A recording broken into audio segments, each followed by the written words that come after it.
여러분, 한국 개신교가 가족 종교화가 되고 있다는 사실 알고 계십니까? 발음이 되게 알고 계십니까? 오늘 이 한국 교회가 한국 개신교가 종교화되고 이게 무슨 말이야? 가족 종교화가 되고 있다는 사실에 대해서 밝혀내겠습니다. 여러분, 밝혀내겠습니다.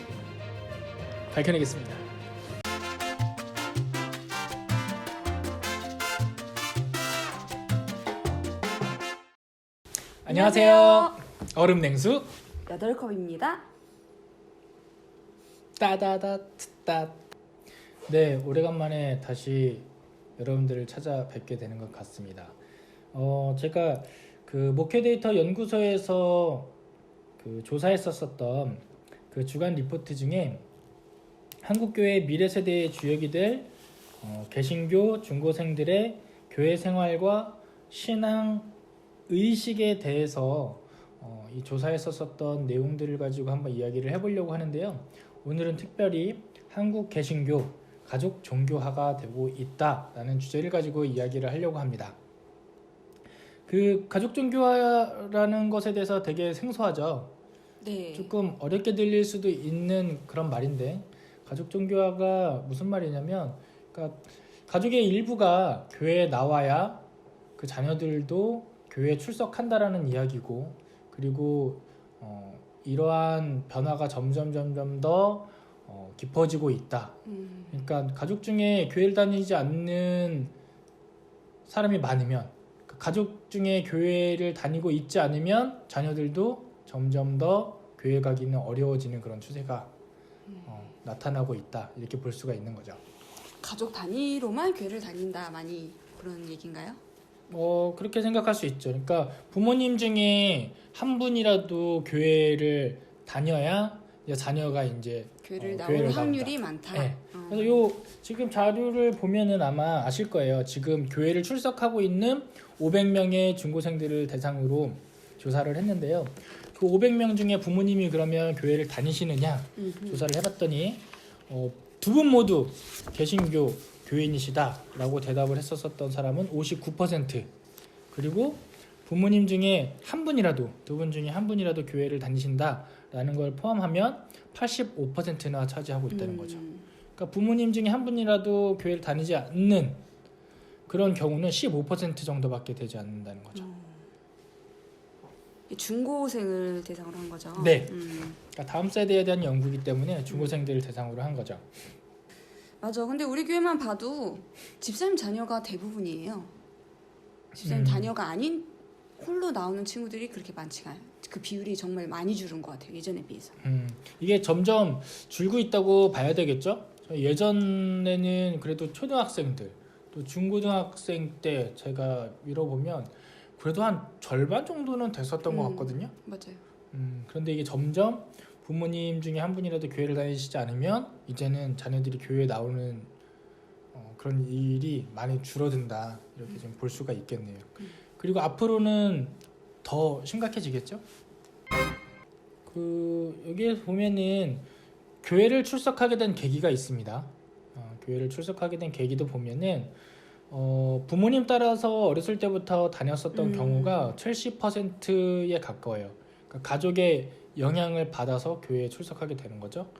그리고 거기에 가족과 친척이 또 한 10% 정도 영향을 미쳤고, 그래서 이 두 가지 경우를 따져보면 가족이라든지 친척이 교회에 다녀서 본인도 이제 교회에 다니게 됐다, 이렇게 되는 경우가 한 80%에 가깝고요. 네. 친구라든지 선후배, 이웃은 한 17% 정도. 그리고 그냥 나 혼자 알아서 나왔다, 이런 친구들은 한 3%밖에 되지 않아요. 100명이라고 따지면 한 3명 정도? 네, 엄청 없는 거죠. 50명이라고 그래도 뭐 한두 명 정도만 나 혼자 그냥 알아서 나왔다, 이런 경우고요. 그렇지 않으면은 교회에 나오는 게 쉽지 않은 거죠. 사실 스스로 나오는 것은 굉장히 좀 어려운 부분이긴 해요. 근데 예전에는 좀 친구 따라 이렇게 어떤 친구와 어떤 이런 무리들을 따라서 같이 오는 경우가 더 많았던 것 같은데, 네, 지금은 친구 따라 오는 비율도 생각보다 너무 적네요. 14%밖에 안 된다는 거는. 지금 요 다음 자료도 보시면은 그러니까 그런 것들을 이야기를 해줘요. 그러니까 지금 내가 다니고 있는 교회를 왜 당신 출석하십니까?라고 이제 청소년들한테 물어보면 우리 가족이 다니니까 그냥 다녀요라고 대답하는 경우가 39% 정도 돼요. 뭐 말씀이 좋아서 저는 이 교회 다녀요. 혹은 찬양이 좋아서 다녀요라고 하는 경우는 21% 정도밖에 되지 않습니다. 그리고 목회자가 좋아서 저는 이 교회를 선택했습니다. 그런 경우는 8%입니다. 네. 옛날에는 좀 뭐 선생님이 좋아서요, 뭐 이런 경우도 좀 있지 않았나요? 그랬던 것 같은데. 제가 교사였을 때는 좀 있었던 것 같은데. 나도 그랬던 것 같아. 네. 요즘에 선생님들 좀 반성을 많이 해야 될 것 같아요. 그죠? 아 참. 나이를 먹어서. 근데 이번 조사 결과를 보면은 우리 때하고는 조금 확실히 분위기가 다르다는 게 느껴지는 게 신앙생활에 있어서 가장 큰 영향을 주는 사람 누구를 뽑았냐면 1위가 어머니입니다. 어머니가 32%. 그리고 충격적인 건 교회 학교 교사가 6%. 네. 그 목회자하고 아버지가 뭐 16%, 15% 이렇게 비슷한데 이게 조금 상황이 조금씩 달라요. 그러니까 아버지하고 어머니하고 두 분 다 교회를 다니시는 경우, 그럴 경우에는 1위가 어머니 37%, 굉장히 높죠. 2위가 아버지 23%, 그리고 목사님, 전도사님 13% 정도 돼요. 그러니까 부모님의 비중이 거의 한 60%에 육박하는 거죠. 그러네요. 네. 그리고 교회를 이제 안 그러니까 부모님이 교회를 안 다니시는 친구들이 있을 거 아니에요. 그 친구들한테 가장 큰 영향을 미치는 사람은 어떤 경우냐면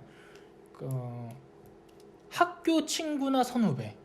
그러니까 학교 친구나 선후배가 그러니까 신앙생활을 이제 같이 하는 경우에 그런 사람들의 영향을 이제 좀 교회가 많이 아니고. 네.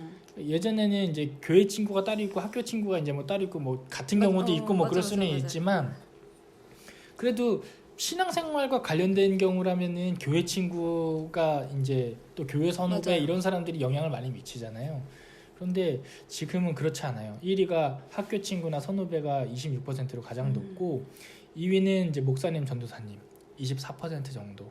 예, 그 친구들에게 영향을 미치는 것으로 나타났습니다.